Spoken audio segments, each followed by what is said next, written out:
Who is the target? What is the target? Why is the target? And what does a bean mean? So let's go. I understand nothing. The She Doesn't Know cold opening kicks us off in establishing that she doesn't know. This has to be the very next day after this happened. We need to go and check this out. What is he doing? He's making a phone call. Which, like, what did these guys do after the yoga thing in the previous episode? Did they just sit awkwardly, not talking to one another for the rest of the day? Like when you get into a fight with your significant other and you're not talking to each other and you're waiting for them to apologize, and I guess they're waiting for you to apologize, so you just sit there quietly until you forget that you were upset in the first place, and then one of you shows one of the other a meme and it makes you both laugh, and then you move on with life, and you know, love's complicated. But this line... I guess the universe rewards true love. Right, a lot happening here. The camera crew revealing to us that Angela does in fact know about the affair. I like all of this, but the balls on this guy to call his affair true love is maybe the cringiest drop The Office has given us all season. The ball's on you, man. It does give us a good state of mind for where this character of Oscar is. This relationship, as immoral as I think most of humanity would think that secretly sleeping with your coworker's spouse is, Oscar views this as a deep and meaningful thing, and I think that's going to be important. As the episode begins, Jim and Pam walk into the office, seemingly late because everybody's already there doing work, and I'll never get tired of this. Well, it's finally happened. Pam has ceased caring. Dwight playing on that trope of once a woman gets her dream man, she just begins to let herself go, is maybe an interesting angle the writers were playing with to set up the deeper meaning here. What's on the surface, though, is that with a callback to Pratt in full force, the Queen of Primer, that one, is seemingly finally ready to begin the job that Nellie commissioned her with a few episodes ago. On the tail end of that scene, we get the crux of what the third story is for the target. Today I will be asking David Wallace if I can start working part-time because the sports marketing company that I started really needs me to be there. This is furthering the tension that was set up at the end of the previous episode where the Philly guys say that Jim can't just work fully remote and he's gonna have to return to the office. Whew. I don't know why I phrased it like that, something about thinking you could do your job remote only to be told you have to come back into the office, strike some chords. The writers here do reinforce a concept that I think maybe gets lost when you think about this arc later, is that Jim and Pam are fully on board with this plan. And they reinforce that with this whole athlete naming thing. Last week, Jim wasn't there, and they named the company Athlete. I could have prevented that. I don't know if I get this joke, by the way. I kind of hate the name of every startup company. Furry Buzz plopped menacingly on the table, Incorporated. But I think this is dumb for sure. But I also think that Facebook is a dumb name. Bookface over there. Yes, I am the popular social networking site known as Bookface. Like every company name is stupid if you think about it long enough. I've never been a big fan of the name Dunder Mifflin. Maybe if the office called it something like Sportle, combining sports and hustle, maybe it would have been punchier. I don't know. But I'm not a writer or a comic or even funny. I guess what I'm saying is I don't know what they were going for with this whole thing. Jim seems like they both don't like athlete, and we're supposed to be on that is a stupid name, and it reinforces why Jim is supposed to be there to prevent stupid choices like this in the future. So moving on. Jim's thing is that he is trying to get David Wallace to approve a reduction in Scranton work hours to get his Philly business off the ground, which I have to derail this again. I'm not sure what the long-term game plan here was. Pam, we find out later, has no intention of moving to Philly at all. But what else could be the natural evolution of this episode? We'll get there when we get there. We have much smaller fish to fry here because Jim needs to clear all this with his direct superior, who is not David Wallace. It's Andy. It's Andy. Who's on a boat, suggesting again that Wallace knows that Andy's not in the office, evidenced again by how many times in the past we've seen David asserting to this whole pecking order when Michael would call. David, hello, we need your help. Michael, you texted me, 911, call me, yes. All in caps. Do you know what 911 means? We then cut to the fourth story setup, which kind of serves as a interstitial story for the Pam story, but we'll get there. We see Pete's lamenting that he is getting paid a decent wage to sit in a climate-controlled room and do menial work. This is all very Jim-like, and we're going to see with good reason why later. His menial work is some sort of reverse data processing thing where he takes digital stuff and makes it physical. I mean, I get it. That would suck. It's Kafkaesque. Who is Kafkaesque? I don't know him. But in his boredom, he stacks the complaints in a house of cards, which will be important later. Meanwhile, Angela is very, very, very obviously hitting on Dwight. Meet me in the old place. 5 minutes. I need you. But she's not trying to hit that. She's trying to get a hit put on someone. And Dwight knows just the guy. Chris Gethard, which, by the way, is spelled Get Hard, which means that I have to play 2 clips now here instead of 1. You can pronounce it any way you want, as long as you don't pronounce it phonetically, which is get hard. It's Gethard. And that's what she said. We can, and I will for sure, say a lot of things about this whole plot line and the invocation of Trevor the Hitman into the universe of The Office and all the implications that I think that gives for the character of Angela and Dwight and Oscar and Trevor. I might puke, but I'm gonna do this. But I think Chris Gethard is one of the funniest comedians I've seen live. Yeah, but I don't watch many live comedians, but he was the highlight of that abysmal Office convention I went to in 2023. Pure Jim. Where were we? Come on in, the water's fine. Did anybody else pick up that this is the same line that Dwight saw Ryan use on Aaron when Ryan thought that Aaron was joining him for the sex? Come on in, the water's fine. Oh, not cool. I wonder how many more moves Dwight steals from Ryan. This marks the 7th Greenie Tidies appearance for the series, and whoever's filing these payroll reports is doing a terrible job of organizing it. Also, there's probably some other concerns with access with the breaker box here. You know, just in case the energy surges and they trip a breaker and they won't have access to that. Oscar, I'm now going to be prone to surges. But none of that matters because Angela's heart is tripped itself. I don't know who I can trust. I need someone to be there for me. All right, what are we talking? Surveillance, wiretapping? Something like that. Dwight sends an SMS text message. SMS text. To hire a hitman for Angela.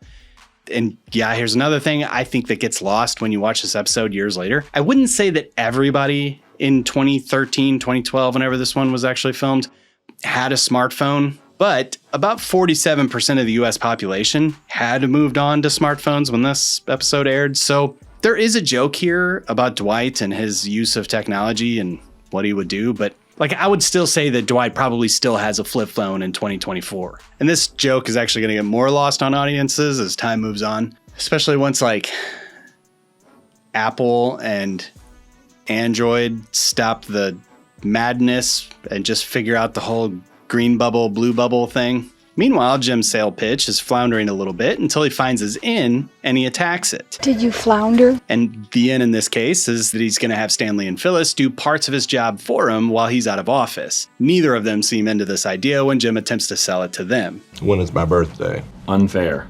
When's my birthday? I don't know because we're not friends. I like this bit, but it always does remind me that I guess I'm a bad person because I don't remember anybody's birthday except like my kids and my wife. Like the other day, I bumped into a friend of mine at my favorite bagel place, and Facebook, again, a stupid name, just days before had told me that it was this guy's birthday. So I texted him that day and I never heard back. And when I saw him, he was like, yeah, that wasn't my birthday. So that's weird.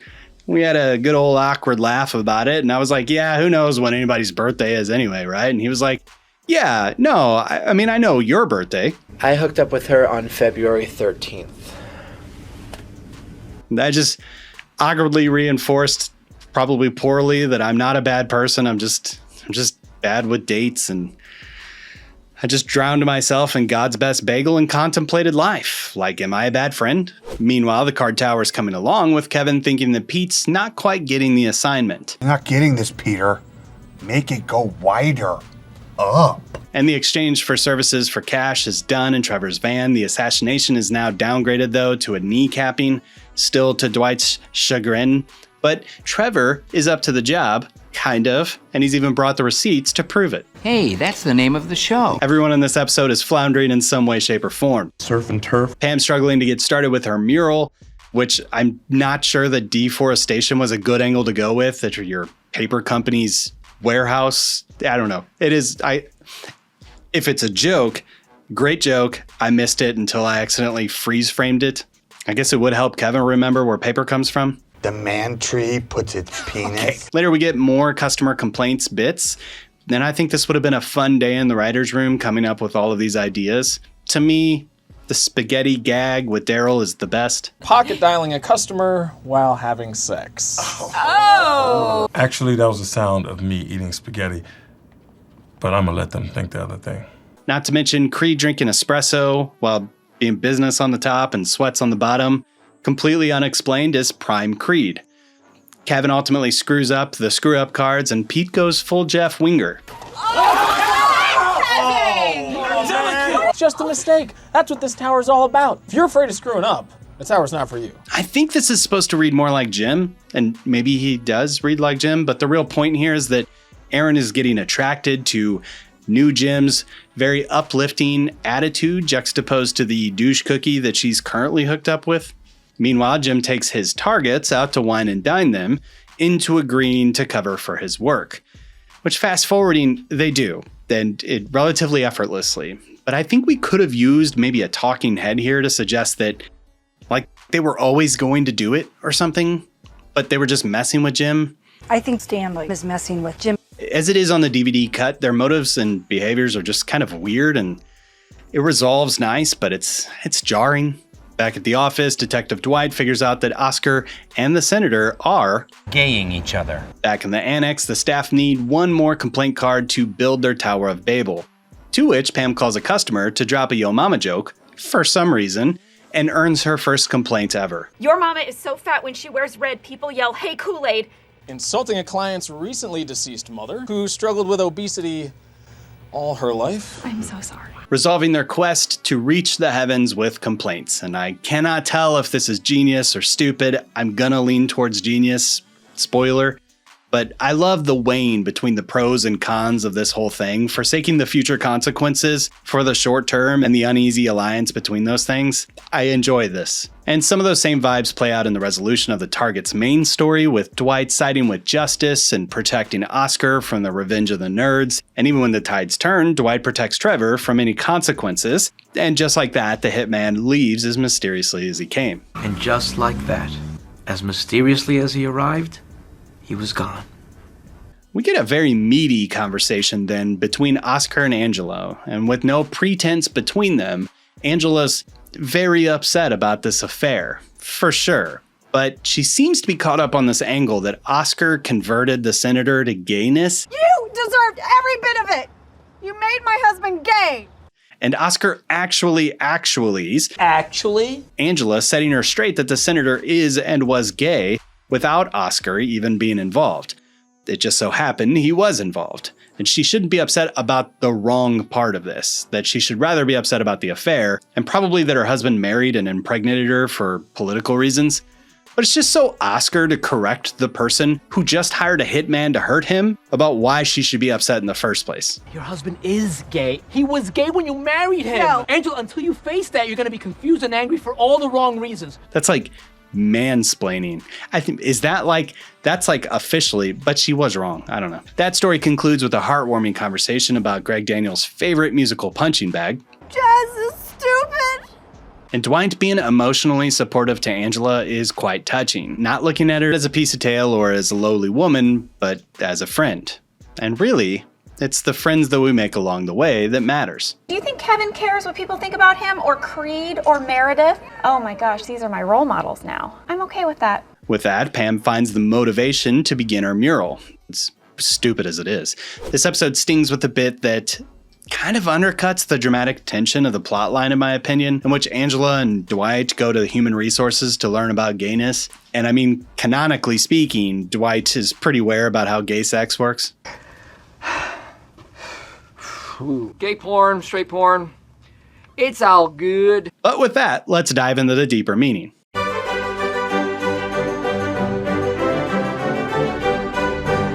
What does a bean mean? Someone please explain it to Kat. The Target is giving us conflicting messages on life, and I think I love it. Dwight is the writer's representation of morals being told in this episode. I don't like your friend Trevor. I don't like him either. And yet I really like him. Which is it? Both is really the answer. Dwight can both not like Trevor at that moment and also really value Trevor, just in the same way that Dwight can protect Oscar from Trevor and Trevor from Oscar and feel at ease with his decisions along the way to hedge with what he sees as justice, or at least the right thing to do in these situations. So we see that duplicity in action in this episode. Like Pam puttering on paintings stems all from this self-identified place as a fear of failure embodied in how people are going to perceive her work.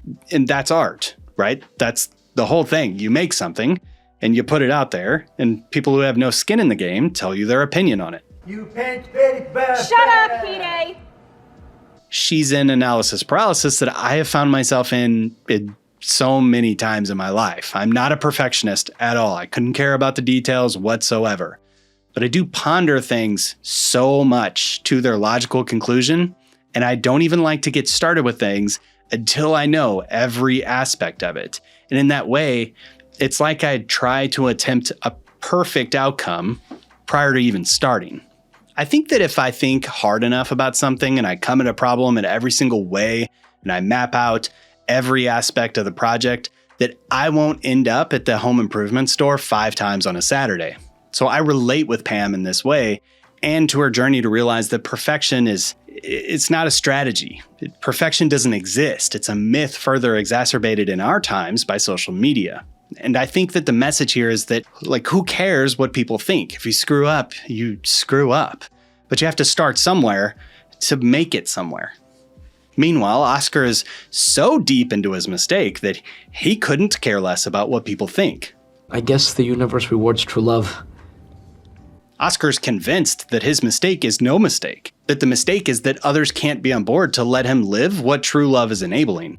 His journey is learning, maybe opposite of Pam, that he should be caring a little bit more about what people think of him. Like, this isn't some blip in his story, but instead he's actively home-wrecking a coworker. Even this person, who is cold but not overall a terrible person, is driven to do something so extreme as to potentially ruin her livelihood over. And I say that because I'm pretty sure that hiring a hitman is some kind of felony. Murder. These conflicting morals seem to demonstrate that there is wisdom required to weigh out our decisions in real time and work out a path forward, which from a season-wide arc makes a lot of sense because Jim again puts the cart before the horse in this episode, making the risky play that I personally would not tend to make. He sells Wallace on work coverage that he hasn't even talked to his coworkers about, which if we're tracking themes, that's Jim's complaint-worthy mistake in this episode. But all of this goes to demonstrate that there is a major difference between Jim and Pam's current approach to life. Jim's ready to risk it all and figure it out in real time just to make this happen. And Pam's struggling even just starting a mural. She's crippled by the risk. And it probably shouldn't be lost on us that oftentimes even the strongest relational structures can actually just be a house of cards with one offending event bringing down the entire thing. So, like I said in the first episode of this season, I hate this Philly arc. I hate it. Silly Jim. You're gonna hate it. I hate it because I don't think that this is the story that they should have spent time on in the final season of The Office. But it is real, and it's human, and in that way it's very well written. So, cool. Let's rate this thing. This is the worst. I like the tension of this cold opening. I think it's well done. I like Gethard's work in this episode, though I do think the inclusion of a Dwight-hired hitman is a bit over the top for The Office. This episode did deliver it in a pretty grounded way, albeit a little silly. Sandwich delivery for Mr. Oscar Martinez. I am Oscar Martinez. I think when I watch this, I over-empathize with Angela, and as such, I don't really have good feelings about Oscar anytime he's on screen. But I think that's a testament to how well this was written and how well Nunez was able to break out of the mold that he's been in for years on the show. And I'll say the same is true for Rain and Angela here too. It's nice to see some range. The balance of comedy and antics and drama in that storyline in this episode are pretty well executed. The B-plot of Jim selling his coverage, like I said earlier, like, am I missing something? I think that if we would have known their actions the entire time, it would have been more rewarding. Like, we could have been in on the joke. But, you know, just to play it off at the end, like, of course we're going to help you, Jim. I mean, that's sweet and all that, but it like makes rewatching it kind of weird. And unfortunately for the Pam haters out there, I think I empathize the most with Pam's story. And I think the overlap with Pete's complaint job plotline, with him earning a new ascension to a place as new Jim, it's a nice touch. It's all pretty satisfying and pretty thought-provoking. To me, the strong in this episode outweighs the weak, as even when we're off with Jim, the tension from the other plot lines work quite well here to linger and support a feeling of stress, even during some of these awkward sequences. Overall, I give The Target a 4 out of 5. Yeah, right. Good job, Graham Wagner, a late addition to The Office's back of the house, serving as a writer and producer on the show. And I guess he's also a wedding guest in the finale. Also, he worked on Portlandia, Silicon Valley, and the new Fallout show. I really like him. Also directed by Brent Forrester, friend of the channel. I doubt you watch all these, Brent, but kudos. I wrote all of this before knowing that you were even the director of this one, so... but that's all I have to say about The Target. What are your thoughts on this episode or this video? Leave them in the comments. I'd like to thank the patrons supporting this channel, which include our Dundee's hosts, Amber Percy, Anna, Dark Lasagna, and our members of the Inner Circle, Avery, Heidi and the Yuna, Jackie Estes, Mooch, and all the rest of the supporters. Thank you so much. If you would like to support us, go to the YouTube memberships or Patreon. I appreciate that. If not, and you still want to support the channel, just click the like button. I don't know how it really helps, but people say it helps, so, you know, that's free. And subscribe. Join me next time as we cover Dwight Christmas, which feels shockingly soon. I'm ready. Thanks for watching, and we'll see you next time.